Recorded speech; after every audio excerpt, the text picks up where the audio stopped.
હા બેટા. પશુપાલન ક્ષેત્રમાં અનેક સિદ્ધિઓ હાંસલ થઈ છે, પરંતુ કોરોના કાળમાં પણ નવી પ્રેરણા મળી હોય તેવા પણ નવયુવાનો છે કે જેને કોરોના કાળમાં શું કરવું શું નહીં તેની દ્વિધા અનુભવતા હતા, ને જેને પોતાના ઘરમાં જ રહેતા હતા તેવા વ્યક્તિઓએ પશુપાલન ક્ષેત્રે સિદ્ધિ મેળવી છે. આપ જે રીતે મારી પાછળ જોઈ શકો છો કે પશુપાલન ક્ષેત્રમાં લાઠીના ભાઈ રાહુલભાઈએ છે તે સિદ્ધિ મેળવી છે, જેના કારણે તે લાઠીમાં તેને એવોર્ડ મળ્યો છે. હાલમાં આપણી સાથે પશુપાલન ક્ષેત્રના જે રાહુલભાઈ છે તે આપણી જોડે છે. આપણે એની જોડે જ વાત કરીશું. મારી સાથે અભિષેક પણ છે, અને અભિષેકભાઈ પશુપાલન ક્ષેત્રમાં અભિષેકભાઈ છે તે ખેડૂત અને પશુપાલકો છે, તે અંગે બહુ જ અભ્યાસ કર્યો છે. આપણે અભિષેકભાઈને પૂછીએ. અભિષેકભાઈ, શું કહેશો તમે આ કે આ પશુપાલન ક્ષેત્ર આખું છે? ખાસ કરીને ફારૂકભાઈ જો વાત કરવામાં આવે તો આપણો સૌરાષ્ટ્રની અંદર પશુપાલન એ વર્ષોથી ખેતીની સાથે જોડાયેલું છે. અને એ કહી શકાય કે ખેડૂત હોય ને એની ઘરે કાં એક ભેંસ હોય કાં એક ગા હોય. કોઈ પશુપાલક અથવા ખેડૂત છે જે એ કોઈ દિવસ દૂધની કોથળ લેવા નથી જતો. કારણ શું એનું? કારણ મુખ્ય એ છે કે પશુપાલક પણ એવું છે કે જે પશુપાલનનો વ્યવસાય કરતો હોય એને 4 વાગે જાગવું પડે, અને ખેડૂતની પણ આ જ રૂઢી છે. અને ખેડૂતોને 24 કલાક કામ ગણો તો કામ કરવાનું હોય, દૂધની કોથળી એ કામ ન થાય. ખાસ કરીને વાત કરીએ આપણે સૌરાષ્ટ્રની, તો સૌરાષ્ટ્રની સૌથી શ્રેષ્ઠ બ્રીડ હોય પશુપાલનમાં, એમાં જો ભેંસની વાત કરીએ તો જાફરાબાદી નસલ, જે દેશ અને દુનિયાની અંદર શ્રેષ્ઠ બ્રીડ કહેવાય છે. જાફરાબાદી ઓલાદ ફારૂકભાઈ કહી શકાય કે તમે ધારો એટલો દૂધ તમે એમાંથી કાઢી શકો ભેંસમાંથી.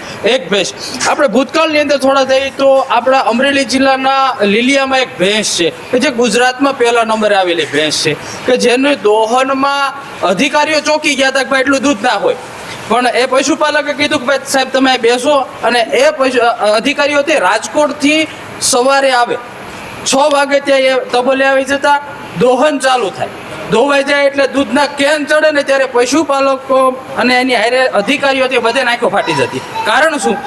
બ્રીડ એવી હતી, અને સાથે દૂધ 36 લીટર દૂધ 24 કલાકનું ભેંસની થયું હતું. એટલે કહી શકાય કે પશુપાલન ક્ષેત્ર છે ને બહુ વિશેષ ભાગ ભજવે છે. અને જો હકીકતે અમે પશુપાલનમાં જો પોતાની ખેતી હોય એટલે કોઈ પણ વ્યક્તિ એમ કે પશુપાલનમાં પૈસા નથી વધતા, તો એ બિલકુલ ખોટું છે. 50% લઈને 70% સુધીનો નફો આમાં છે. બીજી વસ્તુ મહત્વની વાત ફારૂકભાઈ એ છે કે પશુપાલન છે ને એ એવી વસ્તુ છે કે જેમાં 3 વર્ષે તમારો નફો ડબલ થઈ જાય. કઈ રીતે?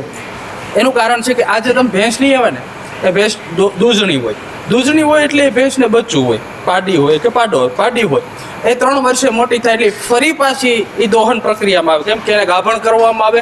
પછી ગાભણની અંદર 2 અવસ્થા હોય, કે એક કૃત્રિમ અને કુદરતી 2 હોય છે, બરાબર? જેથી બીજદાન કરાવો તોય ભલે, પણ એ 3 વર્ષે એક તો જે માં હતી એ દોવા દે, બીજી વસ્તુ એ થઈ ગઈ કે જે એની પાડી હતી ને એ ફરી ચાલુ થઈ, એટલે કે 3 વર્ષે એ ચાલુ થઈ ગઈ. એટલે 3 વર્ષે માં અને દીકરી એ બેયનું દોહન, એટલે બેયની ઇન્કમ ચાલુ થઈ.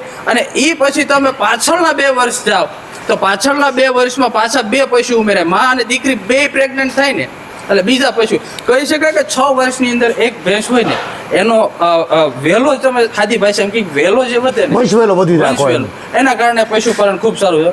રાહુલભાઈ, શું કહેશો તમે આ પશુપાલનની? રાહુલભાઈની એક મહત્વની વાત એ છે કે રાહુલભાઈને પ્રેરણા જ કોરોનામાંથી મળી. રાહુલભાઈને દૂધ ગાય દોતા કે ભેંસ દોતા આવડતું જ નહીં, પરંતુ એ દોતા પણ શીખી ગયા. કોરોના કાળે માણસને આખી રીત અપનાવી લીધી, પોતાનું જીવનનું પરિવર્તન થઈ ગયું. ખરેખર ટેકનોલોજી કરેલા, અભ્યાસ કરેલા લોકો છે તે પણ પશુપાલનમાં આવ્યા, પાછા તાલુકા કક્ષાએ એવોર્ડ પણ મળેલો છે. રાહુલભાઈ, તમારી આખી જે સિદ્ધિ છે, તમે કોરોના કાળ આખો આવ્યો, કોરોના કાળમાં જે રીતે તમારું આખું પરિવર્તન આવ્યું અને વ્યવસાય આખો ફરી ગયો, શું કહેશો આના વિશે? હા, કોરોના જ્યારે આવ્યો ને ત્યારે આપણે બધા ઘરે ભાગતા થઈ ગયા, વતન તરફ, બરાબર છે? બધા સિટીમાંથી જમીન હતા, બધા પોતાના વતનમાં આવી ગયા છે. પછી વતનમાં આવીને અમે જોયું કે ભાઈ આ અમારા બાપ દાદા પેલા 2-4 ભેંસો રાખતા જ, પછી બધા ઘરે ભાગવા મળ્યા હતા, એટલે દૂધની શોર્ટેજ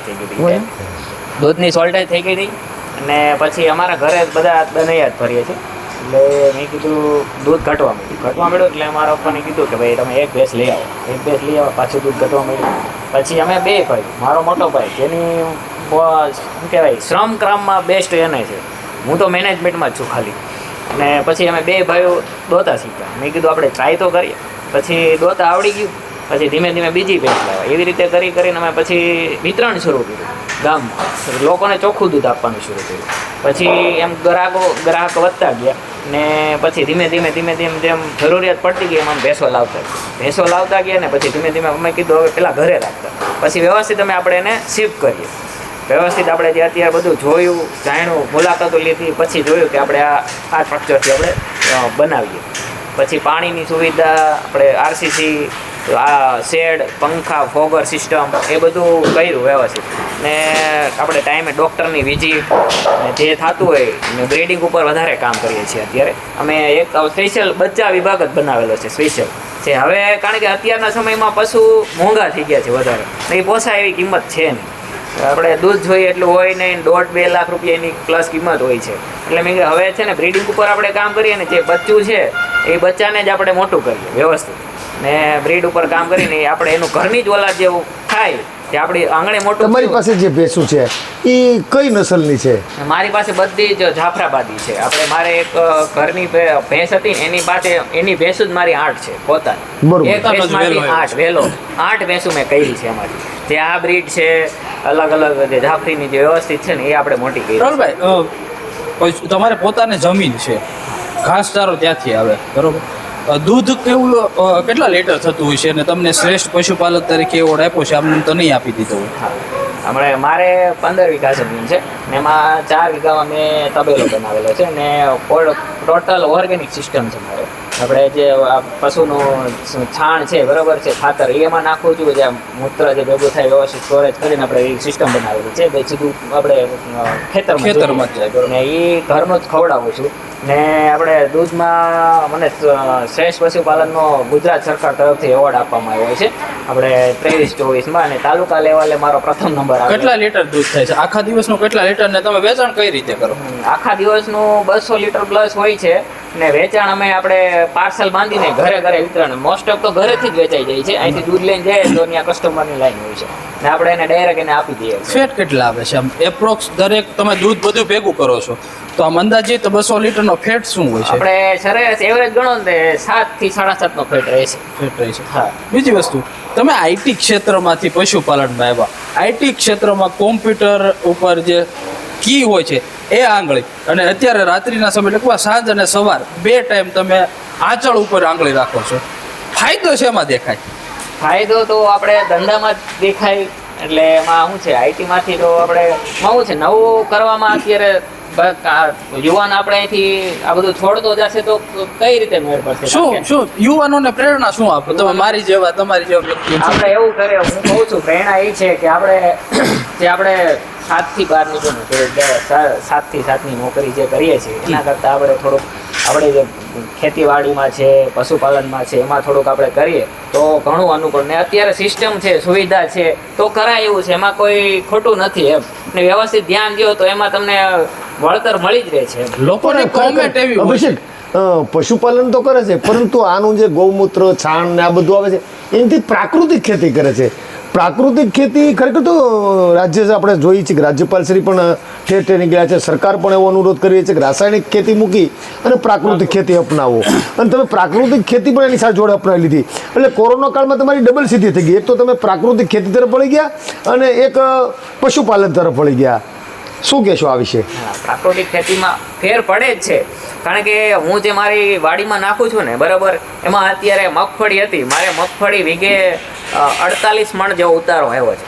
ઓહ, એટલું કોઈ અત્યારે છે નહીં, કારણ કે બધું મારું ખાતર, છાણિયું ખાતરથી જ બધી ખેતી. જેટલું થાય છે હું વેચતો નથી, બધું મારા જમીનમાં જ નાખું છું. ને એટલે તમે 2-3 વર્ષ ધ્યાન આપો તો એમાં તમને 100% પ્રાકૃતિક ખેતી કરો એટલે તમને વળતર મળે. હા, 2 વર્ષ તમને લાગે તો પછી તમારે વાંધો નથી આવતો. બરોબર. રાહુલભાઈ ના ભાઈ પણ છે, એનો પણ ખૂબ સિંહ ફાળો એનો છે. સિંહ ફાળો છે. શું કહેશો, તમારું નામ શું છે અને તમે આખો દિવસમાં શું કરતા હોવો છો? મારું નામ લાલજીભાઈ રાણાભાઈ પાડા છે. રાહુલભાઈનો બડો મોટો ભાઈ છું હું. મારે મેનેજમેન્ટ મારો ભાઈ રાહુલભાઈ નાનો કરે છે. જે કાંઈ હોય હિસાબ કિતાબનું હોય અને મારે મહેનત કરવાની. એ મને એમ કે આમ કર એટલે હું બધી મહેનત હું કરું છું. શું કહેશો, પશુપાલનનો વ્યવસાય તમને કેવો લાગે છે? મને તો સારો લાગ્યો છે. એ જેમ જેમ કહેતો ગયો એમ એમ હું આગળ મારી રીતે મહેનત કરતો આમ ગયો તો તમારા છું. બાપ દાદાએ પહેલા તો મારા એક બે બાપ પશુ હતા ને ત્યારે તો? હા, અમારે 2-4 પશુ તો અમે બાપ દાદા રાખતા એટલે મને તો અનુભવ હતો જ તે ઘણોય. હું તો ખેતીમાં જ પહેલેથી વ્યવસાયમાં છું એટલે આ મને કાંઈ અઘરું નહોતું થોડુંક, એટલે નાના ભાઈને થોડુંક અઘરું પડતું, પણ એ મને કહેતો ગયો એમ હું મારી રીતે મહેનત કરતો ગયો હું. એને મને સફળતા મળી. સફળતા મને મળી ગઈ છે મારી. શું કહેશો, આજે 200 લીટર તમે દૂધ ભરો છો, શું લાગે? નહીં મને બહુ શાંતિ થઈ ગઈ કે ના મને મારું અટાણે દૂધ એવું છે કે કસ્ટમરે રાજી થઈ ગયા છે અને આપણે આપીએ છીએ ચોખ્ખું બધું વ્યવસ્થિત કમ્પ્લેટ. અભિષેકભાઈ 75 રૂપિયા લીટરનો ભાવ છે. 200 લીટર એટલે 15,000 રૂપિયાનું પર ડેનું દૂધ થયું. એટલે તમે આમ સરેરાશ માંડો 15 એટલે 15 તેરી 45, 4.5 લાખ રૂપિયાની માત્ર પશુપાલનમાં. એક પણ એવો વ્યવસાય નહીં હોય કે માસિક તમને 4.5 લાખ રૂપિયાની આવક થાય. તમે ખર્ચો કેટલો માનો 4.5 લાખ રૂપિયા દૂધની આવક થઈ તો સામે તમારે ખર્ચો કેટલો થાય? અને આહારનો બીજો ખાંડ ને લાવવાનું હોય છે, બરોબર છે, પશુ આહાર એમાં 1.5 જેવો ખર્ચો થાય, 1.5 લાખ પ્લસ જેવો હોય છે. અને ઘાસચારો મારો ઘરનો હોય છે. બરોબર. એ અહીંયા જે 4 વીઘા જમીન છે એમાં હું પોતાનું જગાડું. દોવા માટેના કોઈ મજૂર રાખેલા કે એવું કંઈ? ના, દોવામાં અમે ઘરે જ દોઈએ છીએ. તમે જાતે. પોતાના? હું તો મારો ભાઈ ને અમે બૈરાઓ ને પોતે જ દોઈએ છીએ. બરોબર. ખાલી આ ચાકરી કરવા માટે છે મજૂર, કારણ કે બધું તગાઈ નહીં ને એકલા માટે, એટલે રાખવા પડે છે. અને દોવાનું તો બધું જાતે જ કરીએ છીએ. આ હતા રાહુલભાઈ, એમના ભાઈ લાલભાઈ. પશુપાલન ક્ષેત્રમાં દરેક વ્યક્તિઓ અલગ અલગ આંગળી ઉઠાવતા હોય છે કે ભાઈ શું કહેવાય, વળતર નથી મળતું, ભાવ નથી મળતા. પણ ખરેખર જો તમે વ્યવસ્થિત રીતે પશુપાલન સમજી વિચારીને કરો તો તેમાં 50% કરતાં વધારે નફો મળતો હોય છે. ફારૂકભાઈ, વાત કરીએ તો પશુપાલન ક્ષેત્ર ખૂબ આગળ, અને આગામી સમયમાં બ્રીડ ઉપર જો કામ થશે તો કહી શકાય કે સૌરાષ્ટ્રની ધરામાં એક ભેંસો છે એ દિવસનું 30 થી 35 લીટર દૂધ આપશે. આ સ્પષ્ટ વાત છે. હાલ બ્રીડિંગ ઉપર આ રાહુલભાઈ જે રીતે કામ કરે એવી રીતે અનેક બ્રીડરો છે કે જે જાફરાબાદી નસલમાં પણ કામ કરે છે, ગીર ગાયમાં પણ કામ કરે છે.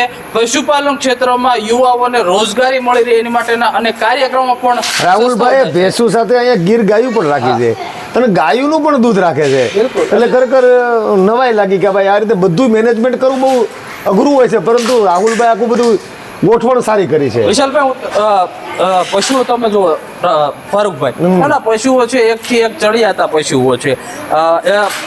જોવામાં એવું લાગે છે કે દરેક પશુઓની કિંમત અંદાજિત 1 લાખથી લઈ અને 2 લાખ સુધીની હશે. બધા પશુઓ સારા છે અને કહી શકાય કે દૂધ ઉત્પાદન પણ સારું મળી રહે છે. જે રીતે અભિષેકે વાત કરી, જે રીતે આજે અહીંયા મુલાકાત લીધી, આ જોતા એવું લાગી રહ્યું છે કે પ્રાકૃતિક ખેતી સાથે પશુપાલનનો વ્યવસાય છે કે બહુ સારો છે અને પશુપાલન થકી પણ માણસ લખપતિ થઈ શકે છે. તેનું ઉમદા ઉદાહરણ હોય તો લાઠીના રાહુલભાઈ પાડા છે.